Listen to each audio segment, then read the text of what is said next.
بل تؤثرون الحياة الدنيا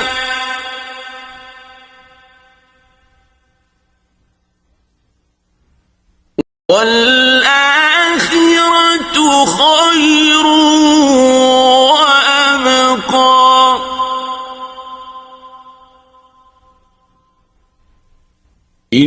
ان مخالفین سے کہو کہ اس کے برعکس تمہاری یہ حالت ہے کہ تم طبعی زندگی کے مفاد کو ترجیح دیتے ہو، حالانکہ مستقبل کے مفاد ان سے کہیں بہتر بھی ہیں اور غیر متبدل بھی۔ یعنی جب جسم کے تقاضوں اور مستقل اقدار میں تصادم ہو تو صحیح روش یہ ہے کہ مستقل اقدار کے تحفظ کے لیے جسم کے تقاضوں کو قربان کر دیا جائے۔ اس سے انسانی ذات کی نشوونما ہوتی ہے اور اخروی زندگی کامیاب۔